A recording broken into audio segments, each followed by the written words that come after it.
Hello and welcome to the DJ Force 10 in Conversation, episode 107. My special guest on this episode is none other than Master Boot Record, all the way from Italy. And he is making some absolutely fantastic music. Go check it out. It's currently riding high in the Bandcamp charts and everything. But the album is called Floppy Disk Drive. It is out now on Metal Blade Records. It is an instrumental thrash metal album with some kind of like chiptune demo scene stuff thrown in as well. So it falls right into my wheelhouse. And it was an absolute magnificent chat with Master Boot Record on the show. And please check it out. Check out the album. I hope you enjoy the interview. Like I said, he is in Italy, so they have been going through a real tough time, and they continue to do so as we are here. But please show your support. Go stream it on all your music programs and all that kind of stuff. Support the artists. Listen to their music. It might even take you away for a little bit, which is what the arts need to do. But I hope you enjoy this interview. I really did when it was in it. It's a nice, long, chunky one, so it should keep you nice and occupied for at least the next hour or so. But yeah, please enjoy. This is Master Boot Record.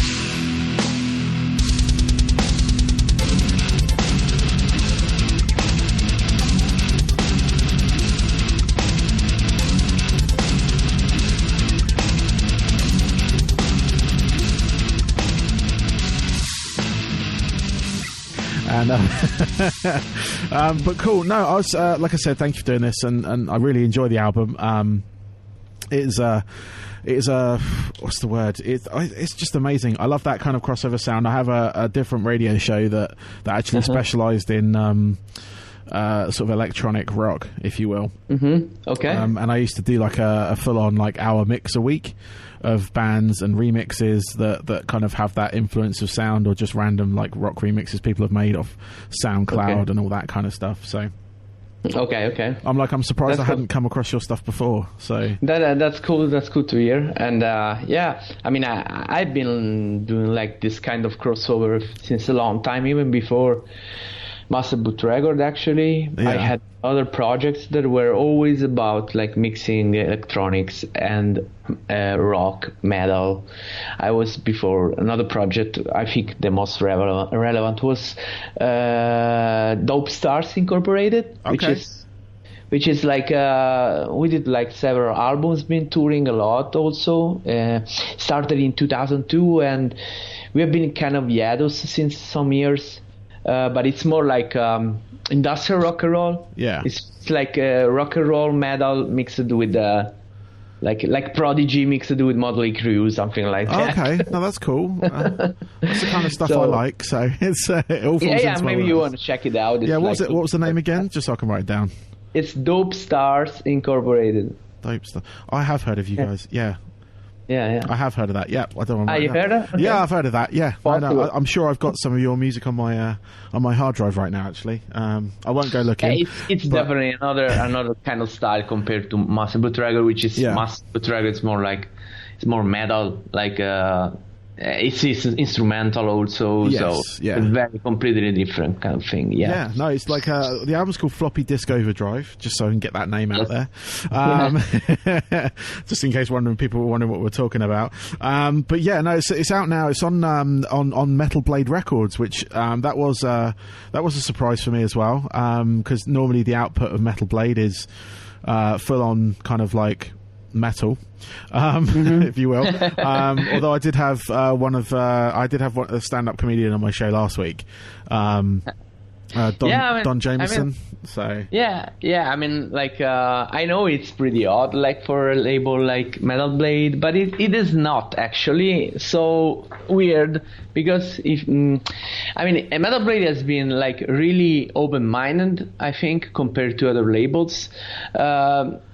On this side, at least with me, because they immediately understood that this was metal, right? Yeah, it's like because I personally don't think that I'm doing electronic music. I mean, I'm doing electronic music as a method, but I don't think I'm composing electronic music, because I've been doing electronic music before.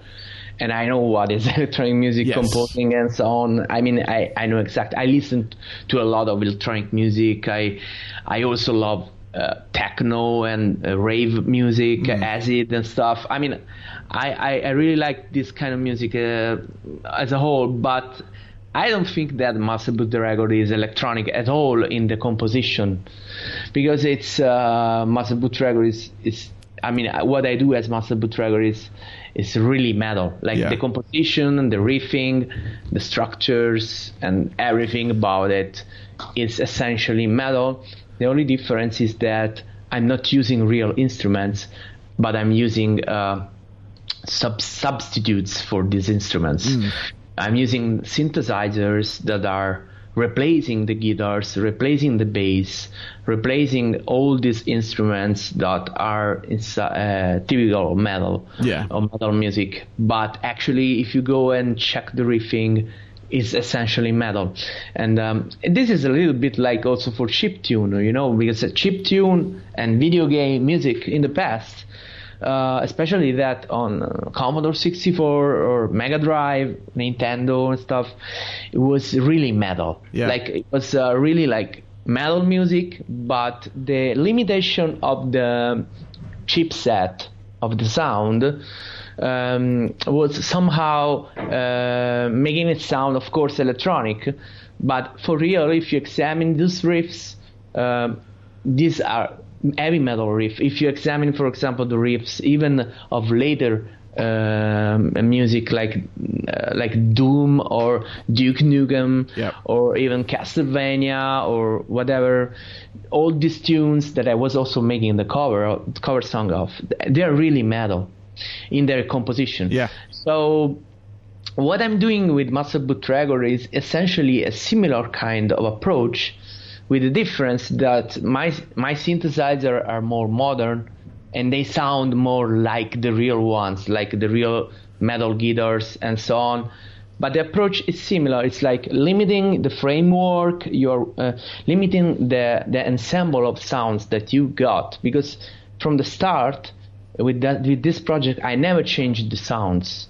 Like I just added maybe some new sounds. For example, in this album there is this clean guitar which is synthesized too, that was not in the albums before, but the core of the sound is still the synth guitar, the bass guitar, the drums, and this chip tune lead that is making all the voices basically, and these pads and all this stuff. But they are always the same sounds, and this is like a concept of chip tune. It's like the limitation that forces you to focus more on composition. It's like low resolution, high imagination. It's like with the pixel art, Pixel art is like low resolution graphics, so it forces you to stay in a limited framework, and in some way I think it's more artistic in a way, because realism, like for example in video games today, is it art anymore? Like I mean, of course it's art, but is it excessive realism art anyway? This what I mean is like that in a way, like low resolution of pixel art, for example, it's some way more similar to painting, and this is like the same for the music. Like I was doing like an interview recently with Dead Rhetoric, and I was saying similar thing, like there are essentially two types of schools right now. There is one school that is like of the modern metal. Everybody's going to the same producers. Everybody's got this metal sound that is exactly the same for all the metal bands, right? It's I mean, you can take Sepultura or you can take, I don't know, another genre. I just mentioned one band, or I know they all sound the same, right? The sound is uniformed because it sounds good, of course, but the drums are the same, the guitar sound is the same, and so on. Then there is another school which is also, for example, in electronic, like having a lot of different sounds. Like in electronic music, it's like every song has a different sound. Every song has 5-10 sounds, are all different.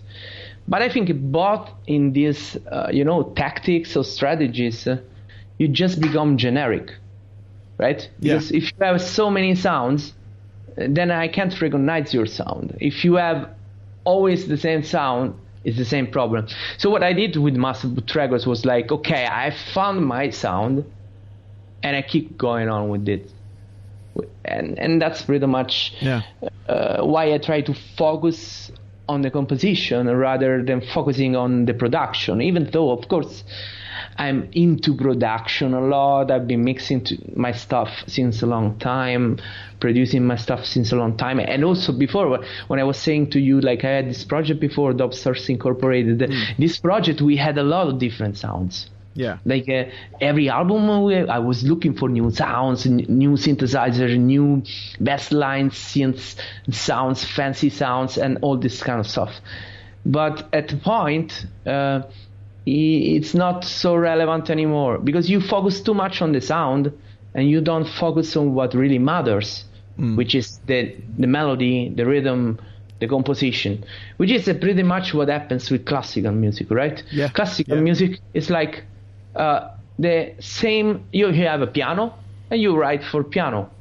You have an ensemble of 4 pieces. You write for 4 pieces. You have an orchestra and you write for orchestra, but the instruments are fixed. And it doesn't matter if that orchestra is amplified in a way or another, right? You know, like with all this masturbation about this amplifier or that guitar or that other guitar or the pickups and the different pickups and different chords and different this and different pickup and different, and then different for what? If what really matters is the music anyway. Yeah. So that's I think that's all true. It's all true. I mean, I've witnessed firsthand. I was in a band when I was younger, and I've witnessed firsthand musicians going through those phases of needing more. Like and I've been through those phases too. I've been through all those phases too. I was into this stuff myself. Yeah. So I understand it entirely. I mean, I'm a nerd. So I'm into this kind of stuff a lot. Yes. And I do this on all fields, also for computers, also for other kind of stuff, like, crazy stuff. But but at that point you realize that there are some stuff that is more relevant than others. Yeah. And that's pretty much what I want to say. No, that's all good. That's all good. I was just, when you were talking that, I was just like going through, like, I've been through that, I've done that myself. And when you started off with it, with talking about like the various, like, how certain producers sound the same and how the bands kind of follow that trend, even back when I was like, this is sort of almost 20 years ago now. Mm-hmm. And everyone went to this one particular, I'm not going to name names, went to this one particular studio with one particular engineer, and they did all come out sounding the same because the engineer didn't want to use any different, like, guitar heads or like just general amplification, stuff like that, to get that sound. So a lot of the bands that had kind of a unique kind of sound to them originally through demos and like EP releases went to this like big producer and ended up sounding like every band that kind of went through there. And it kind of it killed a lot of them, to be honest with you. Not like massively. A lot of them still going now, but that particular album could have been something different than everything else out there, but it ended up being like everything else out there, like sounding. And this is also why sometimes old records are more interesting than new records. Like, for example, you take some shitty old record, like shitty in a matter of production, I mean. I mean, you just take Ramones. Like, I mean, it's the worst possible production ever. Like, among of the worst. Like, for example, there's this album of Ramones where you have the bass on the right and the guitar on the left, or something like that. But still, it's fucking great record. Like, I mean, it doesn't matter. Like, or you take early Black Sabbath albums or early Led Zeppelin. I mean, in a matter of production, you can't compare with the modern ones. No, you can't even compare it because it's just so weak and so little. The sound is so small, and but still they are great songs. So this is what all matter. And sometimes it's even that those sounds are more peculiar. Like you take, for example, the early Metallica albums, and they had their own sound. Like you take Ride the Lightning, for example. Like it's such a specific sound. But even like Injustice for All, that everybody hates, because it doesn't have the bass. I mean, it's got its own sound. If you hear another album that everybody hates, like for example, like Roots of Sepultura, right? Or even Chaos CD, like I remember people hating on this album. Right? It's crazy times, but still they have their own sound. Right. If you take, like, for example, another album that everybody hate, like, without a fucking reason, this is the most crazy thing I never understand, is the sound of Perseverance of Death. I don't understand why people hate that album so much. Like, it's one of my favorite albums of metal ever. Like, it's like I think that was the last CD I bought, or vinyl or CD, I can't remember, because after that I think I stopped. Like, I kind of started to be really depressed about heavy metal, like after 95, 97, I can't remember. Probably earlier or something like that. But yeah, it has its specific timbre, sound, and I don't know, attitude, whatever. Right now everything is the same. Like it's just like all computer music. Like, so in the end, what I do, at least it's sincere, right? Because I mean, like the other bands, like are metal bands, like nowadays modern bands, they are like, we are recording this and that. We spend 6 months in studio, whatever, and then in the end it sounds so fake. And it's all triggered, and it's all edited, and it's all so quantized, right? There's no natural rhythm to it or anything. I mean, there's no natural. And so why should my music be different anyway? Like, I'm quantized by default. I'm quantized, like, for the essence of the album. It's all MIDI. There is nothing real. Nothing is real. So it's just. I mean, I'm not criticizing anybody that is doing this or that. Everybody is doing music in their way. I'm just saying this is a matter of meditation. About what we're doing, where we want to go with the music, and so on. Cool. What was the other? You talked about something a moment ago, and it's just completely skipped my mind. But we'll go on to the next bit. It's fine. So, do you plan to sort of bring this into a sort of live setting? Are you planning on any kind of live shows, or is this purely sort of a studio release?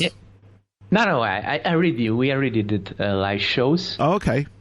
We didn't do a lot of live shows because I'm just an eremit or something like that. Okay. And I mean, I've been doing a lot of live shows in the past. Then I got old and grumpy, and I started to be like, I don't want to make live show anymore. I'm just fucking tired. And I am just 40 years older. The one I just consider, like, I'm not even old. Sorry, I just turned 40 a couple of weeks ago, so. Yeah, I mean, so maybe you feel me. Yeah. No, I know exactly where you're at. But so when I was starting this project, it was just like a project that I thought, okay, I'll just make albums and stuff, and I don't want to play live and so on. But then, at a certain point, I thought, like, but it would be very nice to bring this live because I'm a nerd and I want to hear how it sounds live myself, right? Mixing these things live and so on. So, and then there was a big dilemma. The big dilemma was what I'm going to do. Like, of course, the last thing I would do ever would be to just, bring a laptop and play this stuff. It would be fucking ridiculous, even though it's practically what most DJs do, whatever, synthwave or what they want to call it, dark synth, whatever, pretending that they are playing some keyboard, but it's not even connected, or maybe they're playing some pad or on the top of the playbacks or something like that, So I didn't want that. So the first step was to find a drummer, of course. Yep. And I found a great drummer, because he's a drummer of Idios Divinity. I don't know if you know them. It's a death metal band. Okay. From Italy. They are signed with Century Media. Okay. And this drummer is also playing in Nero di Marte, which is signed with Season of Mist. And he's playing also in other projects and so on. So he's also Metal Blade with me. So he just missed another band in Nuclear Blast, and then it's bingo. Yeah, I was going to say, this guy will have the full house then, won't he? I don't know what other labels are around, because I'm not really informed right now. But I think it's pretty much all of them. That being said, and then there was I'm a guitarist. Right? Yeah. So, and I'm not a lead guitarist, of course, and at least not at the level of the composition I do, because they are crazy. So, what I thought at the same time, the dilemma was I didn't want to destroy the sound, because these parts are so quantized, and the sound is so peculiar that sounds like a floppy disk reading, sounds like an angry printer printing, like da-da-da-da-da-da-da. And I didn't want to lose that part. And besides, all the chiptune parts are impossible to play. Like, even one thing, like, some parts are really impossible. There are some parts that are absolutely insane. Yeah. Like, there's even not only for the speed, but for the positions. Yeah. Because, like, I never use arpeggiators. So all the scales, all the arpeggios are not in a fixed scale. There are a lot of variation in the between, and if you try to make it with the guitar, they are in impossible positions. Okay. So it's like it's not something a guitarist would do. Yeah. So the first live shows, what I did was like, okay, I'm sending all this in the sequencers, like, as backtracks without the drums, and I was playing the rhythm guitars over it. So I was doing all the riffs, adding some harmonies and stuff, maybe doing something different, some parts. And this was very cool. Like, the sound's very big, because mixing together the synthesized guitar and bass with the real one. It lets you add those techniques that you can't do with the synth. Like, for example, like palm muting, or maybe, bending, this kind of stuff. Yeah. You can't do that with the synth. So, you can do it, but it sounds weird. So this was adding more and more. But then there was still, those nerds out there that were like, fuck yeah, but you're not playing the lead guitar or whatever, because they're fucking nerds and they want to have Joe Satriani on stage or something like that. And I was like, guys, what the fuck? Where do I cannot find the Joe Satriani here in Rome. I had to find somebody that is close to me. I can just go play with somebody in the United States or whatever, or it's impossible.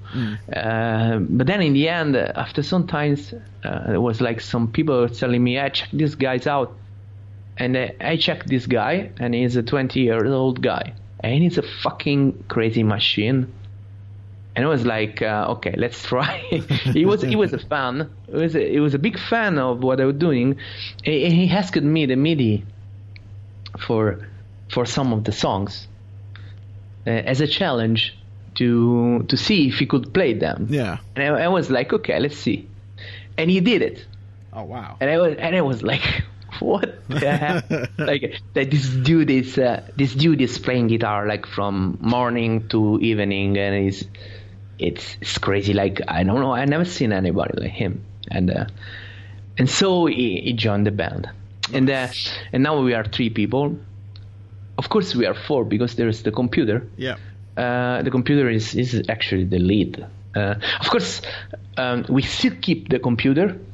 We play over it. because it doesn't make sense to remove it entirely, because otherwise the sound will completely change. Yeah.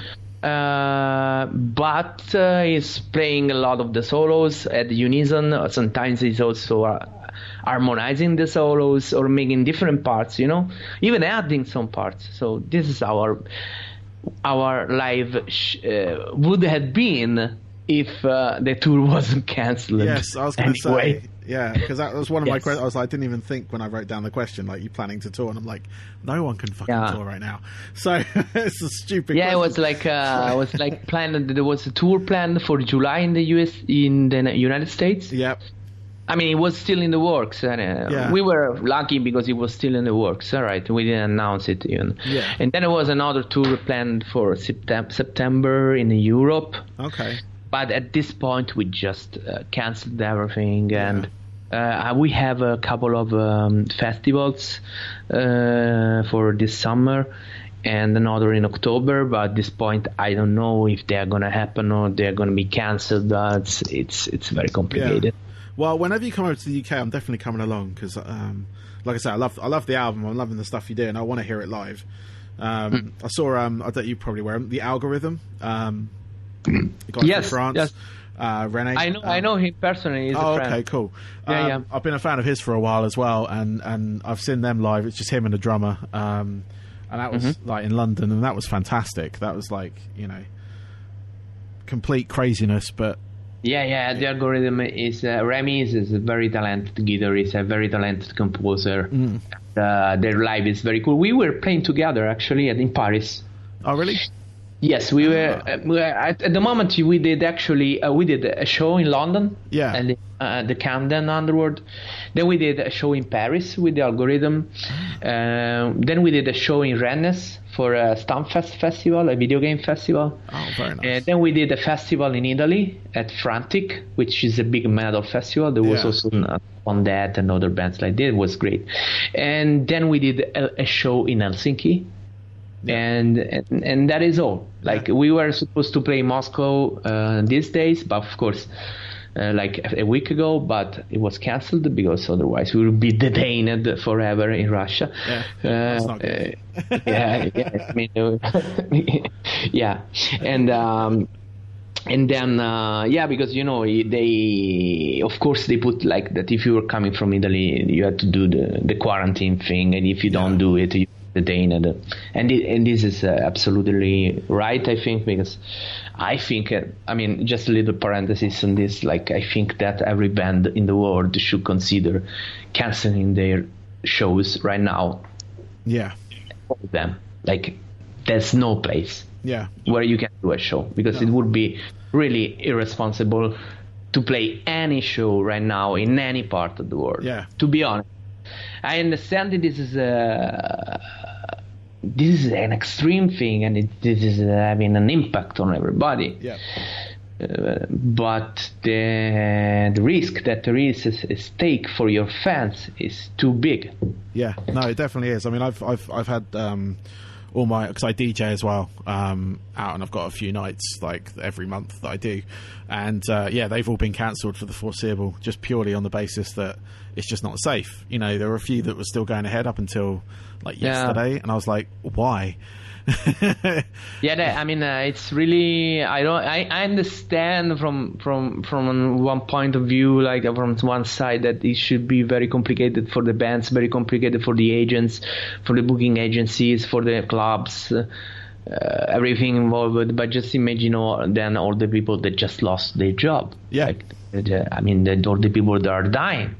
And all the people that have their parents that are dying, and it's crazy. Like, it's absolutely. Of course, it's absolutely crazy for everybody, and this other thing that I see them doing from some bands, and I really can't approve this thing. Like, I understand that you got your tour cancelled, you got your thing cancelled, whatever.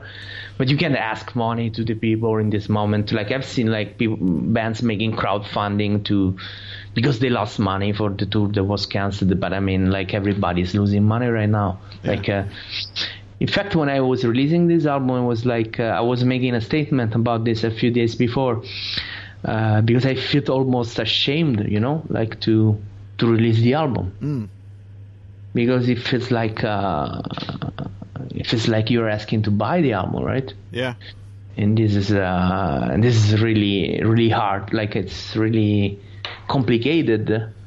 It's a very complicated feeling, and so it was like, just in the statement I was saying, like, just what really matters is just you listen to the album, right? It just spread the word about the album. I don't care if you buy it or not. I really don't care. Like, what I want is just that the music get out and spread all over the world. That is the only reason why I'm doing music, after all. Like, this is the main reason why anybody should do music in the world anyway. Yeah. And I was surprised that regardless of this, like, everybody supported me even more. Like, I mean, it's crazy if you think that my album went to the number 2 of general charts in Bandcamp on Friday. And on Friday, the entire planet gathered on Bandcamp to support the artist. And I don't know, like, this makes me feel, it's crazy for me to process. I guess I'm literally the most supported artist in the world right now. Like, and it gives me a lot of hope. That's what I want to say. It gives me a lot of hope, and it makes me feel really supported, and in these moments where my country is facing a tragic destiny. Yeah, I'm sure that that is going to happen also in other countries. This is not something that is happening in Italy. Only it's happening everywhere. It's going to happen everywhere, and maybe in some countries it will be even worse because of the different situation. For example, I'm very worried for the USA. It's very worrying situation, and I hope that all my friends over there are safe. And I hope that anyway. No, that's all right. I've got a lot of friends over there as well. So yeah, I'm just getting transported a little bit right now. But yeah, I mean, it's a complicated situation, and I think we should all support each other regardless of what we are doing, because I mean, in a way, we the artists are more lucky than others. Yeah. Because people still want art a lot. They still need it. Yeah, definitely. And maybe even more than before. At least this is what I learned from the response to my album. And it was great to hear a lot of people saying like that the music is giving them the strength to face in this situation, to cope with reality and the stuff, and I think it's very important. So in a way, the artist can still make music, but if you are somebody that lost your job and you have to stay at home, then you can't do it. You can't work. Yes, we maybe have lost touring, but we didn't lose the music. We didn't lose the possibility to do our job, because it's not only about the money. No, it's never about the money, to be honest. So. It's also about yourself, your life. What you're gonna do? You stay at home. You can't do what you've been doing, like in your life. You can keep doing it. We at least can keep doing it. Yeah. We the artists. I mean, if you're an artist, you can keep doing music. And I think I can relate to this because, you know, if I were in a situation I could not do music anymore, which is what I live for, right? Mm-hmm. Not what makes me live. It's what I live for. Like it's my passion. It's my work. It's my job. It's my life, right? Let's see. For example, I was doing another job, and now I can't do it anymore, right? It would make me go crazy. Yeah. So in a way, we the artists, I think we are more lucky than others, and well, that is all. I don't know. I just hope that this nightmare ends as soon as possible. Yeah. No. Same here. But and like I say, as like, you know, as an artist and as you're an artist, it's giving people something, like you say, you've had feedback from your like music, people saying it's helping them get through various things and stuff, which is what art is supposed to do. It's supposed to be a distraction. It's supposed to be something to stimulate, something to, just give hope, really, because in any sort of times of hardship and stuff, it's always music that kind of comes out of it, or or art that comes out of it as well, if you go back far enough. But there's always like songs that were big during wartime, there's songs that were big during depressions and things like that, and it's the song that gives people the hope. It gives people that kind of like that uplift they need. For some people, they can't make that music, but the music that you make can make that difference to them. You can scratch that creative itch, whereas their job might be something a bit more manual, something a bit more just like delivery drivers, stuff like that. All these people that have lost jobs, like people in stores and things like that, that suddenly their store, because it's not making money, let you go because they can't afford to pay you while this thing goes on. And it's just like during that time of hardship, it is things like this. It's like, I know from my sort of like podcast that I released this on, that people listen to it, and it's a distraction for them for however long the podcast is for, and it's just that escape. I mean, I use podcasts as an escape as well. I listen to various other ones. I use music as an escape, and I also DJ, and I use that as an escape, but I'm also doing that to other people as well, like helping them get through it. Like when I'm DJing in the club, they're dancing, they're not thinking about their day, they're just having a good time. Yes. And also I'm also doing video games. I don't know if you know that I'm working on a video game, which is an adventure game, which is actually also why I started this project in first place, because I wanted to make a project for creating the music for the video game in first place.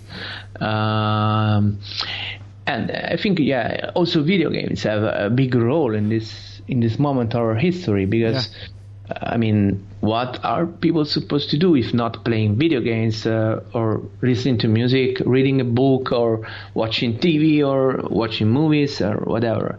Soon movies will not be produced anymore, right? But music can still go on, games can still go on. It's very complicated. No, I mean, I've been playing video games since thankfully my work is kind of like, they're paying me to go home, so I don't have any like sort of major kind of like issues like on that front because of this. But I'm like, because I'm used to being occupied during the day, working for this company, and I'm like trying to distract myself with video games, and I've got kids as well, so now they're home, I've got to make sure that they're doing the work that the teachers set for them, but also letting them have that kind of like downtime, because they're not really going out anywhere. They'll go out in the back garden, but they can't go out the front, they can't play with their friends right now. So video games is a way for them to communicate with their friends. So they're playing things like Minecraft, Roblox. All the games. We are gonna become nerds. Oh yes, and it will be glorious. Glorious. I mean, like playing video game at home was basically my childhood. Same here. I mean, of course, I was also going to play with my friends and so on, and often I was playing video games together with my cousin, with my brother, and so on. But I mean, it is important that all these things keep up, because otherwise, because mind health, mind sanity is very important right now. Like, if people go crazy, it's gonna be a disaster. And I hope that what the artists do, and at all levels, different fields and so on, is gonna help some way for people to cope. Of course, the main thing will be that we will find a solution for this. Everybody goes back to their job, and because otherwise it's gonna be, I don't know. I don't even want to think about it. I've been stressed for over 2 months right now, because everybody, I was trying to convince them already long ago. Nobody wanted to listen to me. Like, they were thinking I'm some lunatic. Because, like, you're a tinfoil hat, whatever, conspiracy. Crazy guy. And I was like, look at what is happening in China. Like, can't you see what's happening in China? Can't you see what's happening in Korea? And then can't you see what's happening in Singapore? And then can't you see what's happening in Iran? And then can't you see what's happening in Italy? Yeah. And even right now, there's still people here. They don't believe it. It's madness. There's loads of people here that don't, and it's driving me insane. It's crazy. It's like, there. and you know what's driving me crazy? It's like I see, like in the countries that are behind us, right now we are, for example, like 2 weeks 2 weeks ahead of UK, or maybe 2 weeks ahead of France, right? Yeah. Maybe 3 weeks ahead of USA, maybe less. And I see the same things happening, the same fake news, the same, even the same memes, like the same kind of discussion, like it's just a flu, only the elders die, and then it's like, if you keep the breath for 10 seconds, you can figure out if you had COVID, and then there is the other news, like, I don't know, some other stupid thing that was going around, like the cats and the dogs gives you COVID, or then it is like the mask doesn't work. Yeah. And then like it's all over the same pattern. Yeah. Like it's all the same fucking things that are happening. Like for every country, like it's like faces, little faces. Everybody have to cope with, and it's crazy. Yeah. Like I can't believe it. And I'm there. Like at a certain point in social media, I stopped writing because it's repeating all the same stuff to the same people, like different people, but the same mindset. And then there's still the guy that think that it's a conspiracy, that it's not happening.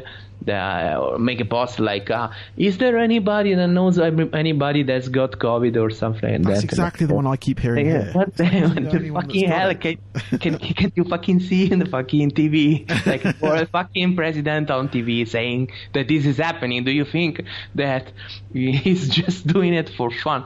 I'm laughing at this because it's crazy, but it's not. It's desperate, and it's so fucking up. Yeah, no, it's messed up. It's messed up. Yeah. So I've got a couple of questions left for you, and then I can let you get on with your day, if that's all right. One of them is because you are a gear nerd, music nerd, and I love to hear what people's favourite like DAW is, or like their favourite synth or anything like that. So what's your favourite like equipment that you like to use? Well, I don't have any equipment. Like I have a computer. Well, that's what I meant. Any plugins, anything like that?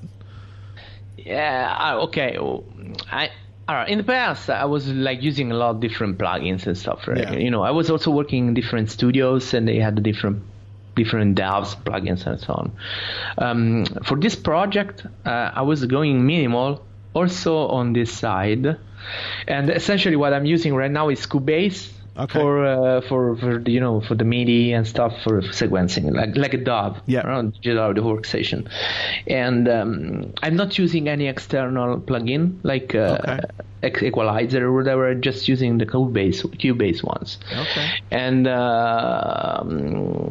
And as a synthesizer, I'm using only one synth, which is a VST synthesizer. It's called Massive from Native Instrument. Yeah. And then essentially all the sounds are done with that one. Plus, for the guitar, I'm using like it goes through an amp emulator. Okay. From Cubase, the one of Cubase, and then it goes into a Quadrofax distortion, and then there's like equalizer and this simple stuff.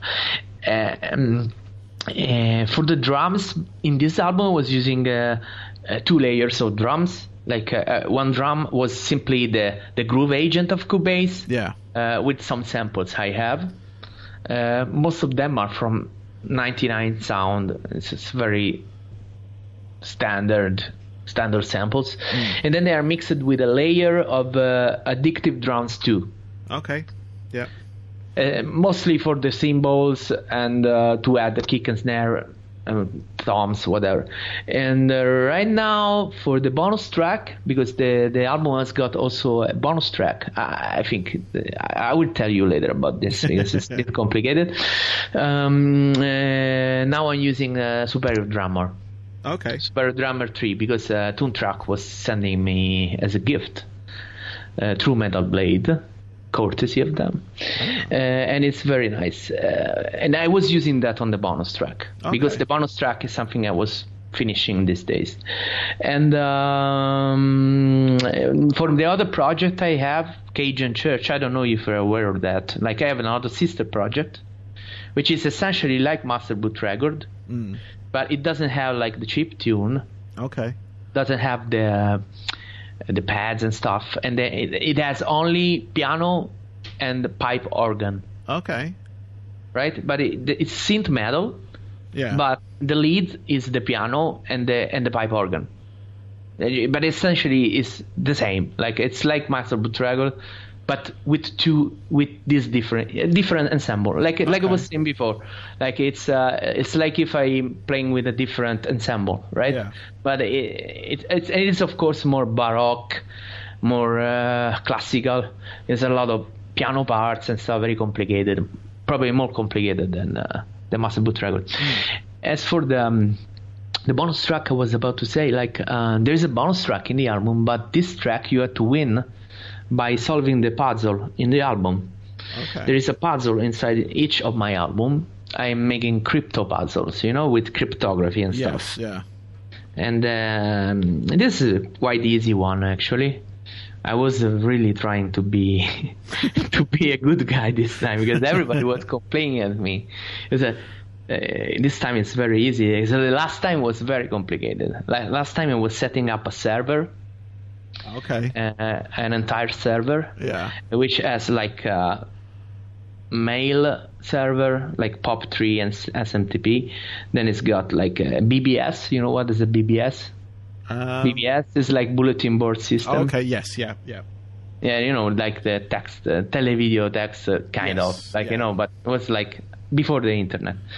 And then there is a Gopher server, which I think you don't know what is it. No. Gopher, it was like before HTTP. Okay. It was like before World Wide Web. It was another protocol, like mostly text and image. And then there is an ERC server, which is a chat server. You know ERC? Yes, I see. Yeah. Yeah, I think you do. Yeah, you're same age as me. And basically there are these servers, and then you have clues in each of these server.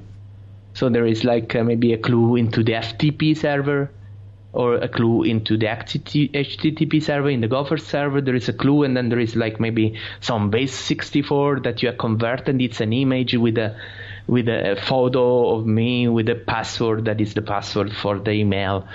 And and then in the email there's an email game that with an auto answer that you have to write back, and it gets an answer.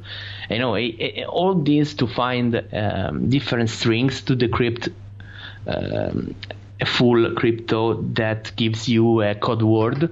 And you send me this code word, and I send you 2 bonus tracks. Ah. This is the one before this one. Yeah. The new one instead is much simpler. It's just like a poem riddle that you have to find. It's a logic puzzle, I really like to make puzzles. In fact, that's why I'm making adventure games. I was going to say, you're making a video game, aren't you? So it's Yeah. And of course, the video game it doesn't have this kind of crazy puzzle. I swear, it's more like Monkey Island. You remember? Yeah. No, I still play that. So. Yeah, it's like Monkey Island, Indiana Jones, like Zack McCracken, Sam and Max. This kind of stuff is very funny game. It's cyberpunk, whatever. Futuristic, whatever, but it's very funny, and it will be out on 12th of May, hopefully, if the Third World War will not start. And I hope so. That is all. Cool. So a couple more and I'll let you go. What are your 3 top albums that you can kind of like pinpoint and say that really defined the kind of musician that you are now? 3 top album of every genre, or just any genre. Yeah. Let me think. It's very complicated what you're asking, but probably Ride the Lightning. Okay. Led Zeppelin 4. Nice. Probably The Sound of Perseverance or Human of Death. Sound of Perseverance. Cool. Yeah. So I like to write these down because I like to go back and listen to them. Yeah, I mean, like it's hard to say. I could say anything from Depeche Mode or whatever. Yeah. Like it's very complicated. But I think that in a way this album is probably my favorite. It's like, yes, it's Cool. Metallica is one of my favorite band anyway. That's clear, I think, from the composition. But Metallica and Death, but also Sepultura, like, it's among my favorite artists. Megadeth, of course. But now, you just say three, so I will start to mention a lot of bands. Yeah. I listen to a lot of bands, a lot of music. And of course I didn't mention classical music because it's not albums. But for sure something from Beethoven or Bach will do the job. Yeah. I listen to a lot of classical music, but of course, this project is more like coming back to my roots, because when I was like a teenager, I was basically listening to classical music and thrash metal and death metal. When I was like 12 until like 22 or something like that. Yeah. Then around the 20s, I switched into more electronic music, like industrial, techno, synth music in general, and more like from Prodigy to Rammstein to I don't know, everything like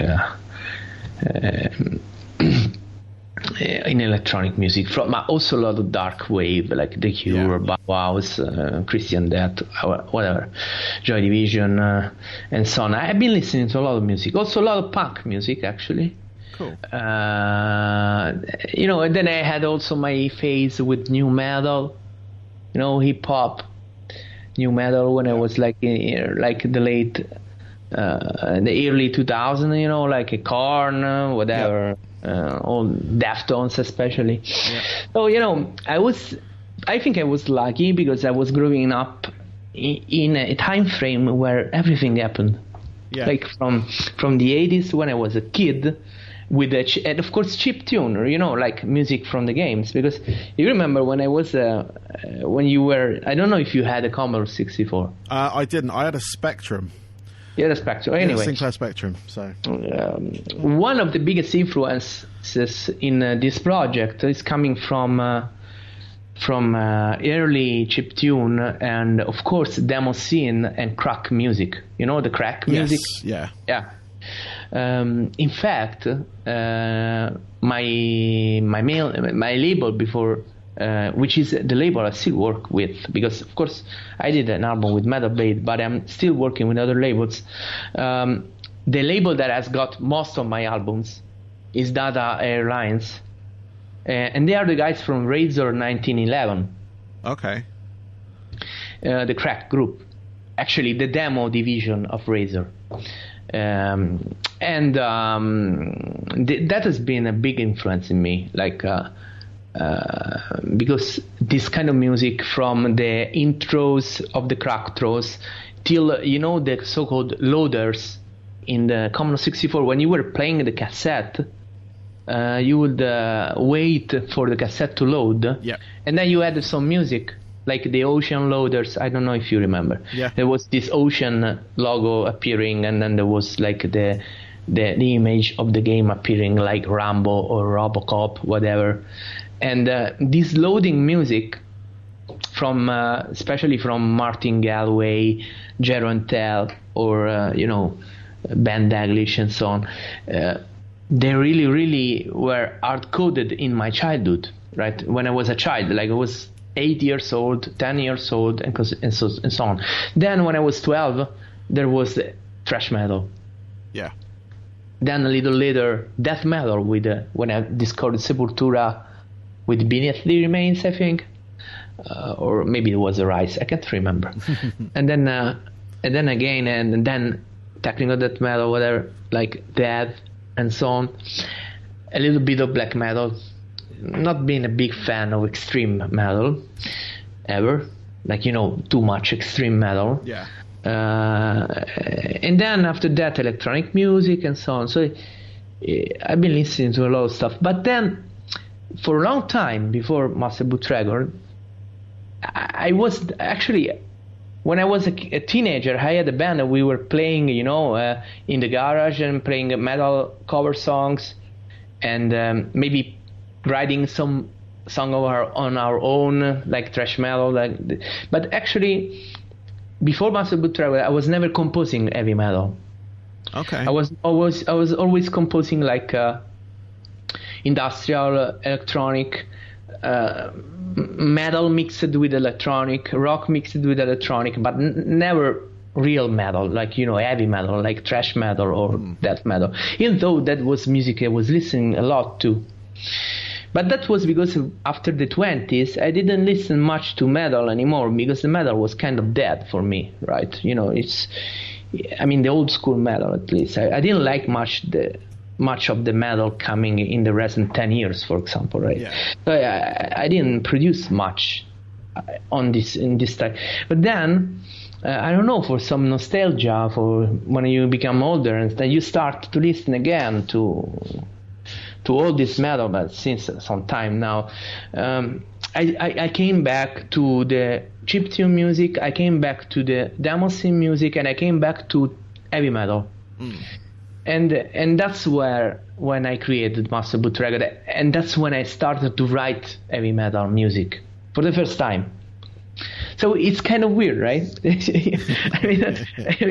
For me, it was weird too, because I never thought that, for example, I would be able to write such complex, complicated, solos or whatever. I didn't know that I could be able to do that.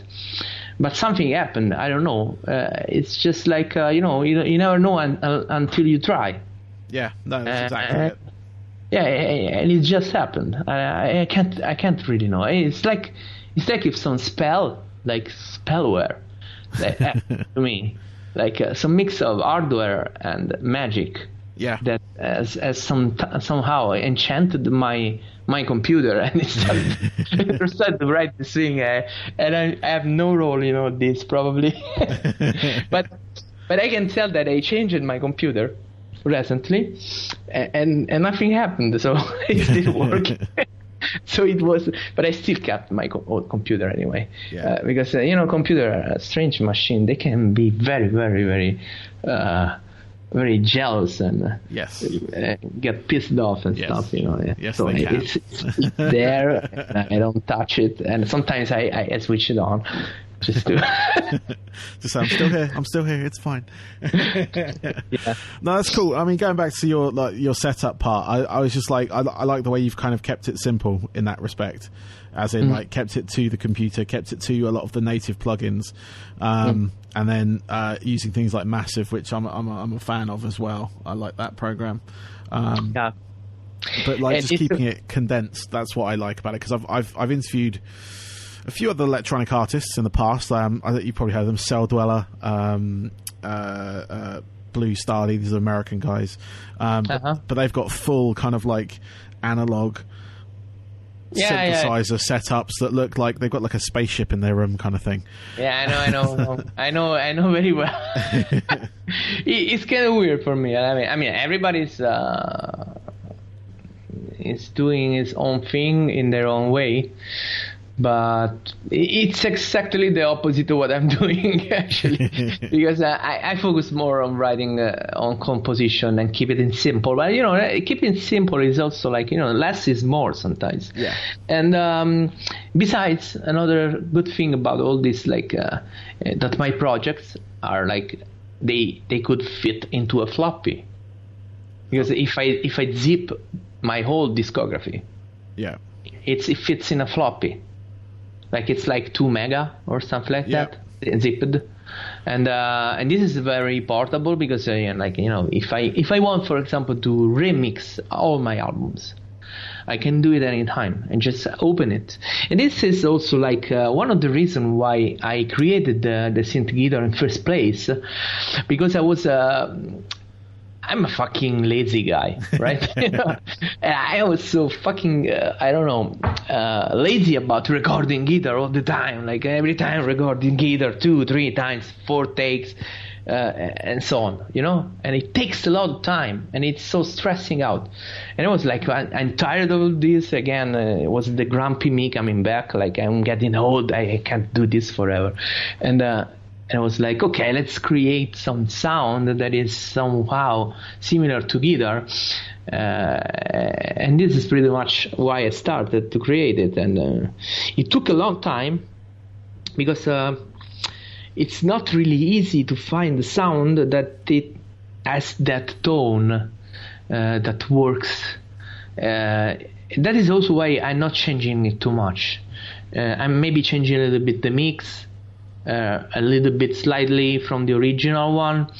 But if you change it too much, it starts to lose the integrity.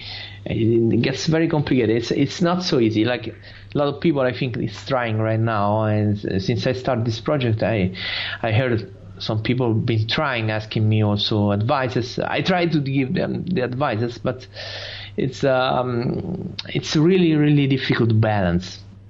But it's not all about that. It's a balance of the sound. Of course, it's important. But again, it's the riffing that makes the difference. It's how you make the riffs, and that makes a big difference. So I don't know. For me now it's automatic because I just replicate a project. Usually, I just take the newest one and just copy it, replicate it, and that's the big power of this thing. Is like that I just copy a project, make a new project, just copy the same settings, and I'm just ready to go. I'm just ready to just write, Yeah. Just put the guitar, just put the drums. I already know where everything is, and I just don't need to do anything. For example, I'm streaming while composing, right? Yeah. I don't know if you know that. I did, yeah. Yeah, it's also this album, I was streaming while doing the whole album. Of course, not the whole, like a big part of it anyway. Yeah. Like, let's say 90%, 80% of it. Because then, what's fun? It's like composing is a very fast process, for me at least. But then it takes so much time to make the details, to make the mix and make all the details that you need. And so but this approach really helps to catch the inspiration. Like sometimes I just when I was streaming, for example, like recording this album, and just maybe I would just wake up one day and just hit the stream button and start without knowing what I would write, and I just write, and it's more like, it's not like writing, it's like reading and writing. It's like reading in the fabric of reality. It's like reading a code that is already written, because music is some kind of mathematics and physics, and it's about, I think, this is my thought, it's like giving the answer to the same question. Yeah. It's the answer, every form of art is the answer to the same question. And it's like the question is a code, and your output as an artist is translating this code with a key and making it into art, and this art is resonating in the reality and in the people, and makes the people connect to the answer to the question. There's some way of giving the answer in a cryptographic way. It's like if art is the answer to the question, which is the question about reality, about our existence, and it's some way not like if I'm writing something, but like I'm reading and writing, and reading, translating, and writing. Because when I write music, I think this is pretty common to all the artists. I don't think it's just me. you don't know where it's coming from. No. You really don't know. Like, it's just happening. So it's not like you are writing, because writing would be like that you know what you're doing and where it's coming from, and then you're writing it. You're creatively, interactively writing, but it's not like this. It's more like that you are translating something, that you are reading something that exists already, and you are transforming this into music, transforming this into art, visual art, transforming this into thoughts, transforming it into science, transforming this into words, poetry. I don't know if you understand what I mean. Like, so it's just like it's not you creating it. It was there. Yeah. And you're just reading it. Yeah, you're the vessel, if you will. Yeah, you're a vessel. You're a way to take that truth and convert into something that it's not the truth, but resonate with that truth. Right? It's like if music is art in general is a way. That's why some people relate to some type of art or maybe another type of art, or this kind of music or that kind of music, because every people can probably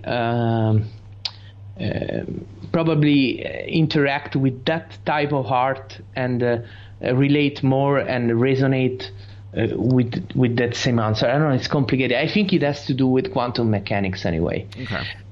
It's let quantum entanglement kind of thing, like if you, I guess I studied physics, and that really that's too much. Anyway, I just wanted to say, like, that is not like writing for me. It's more like reading, and it happens just naturally. And I think this is pretty much happening to every artist, and that's a very, very mysterious kind of thing. Yeah, definitely.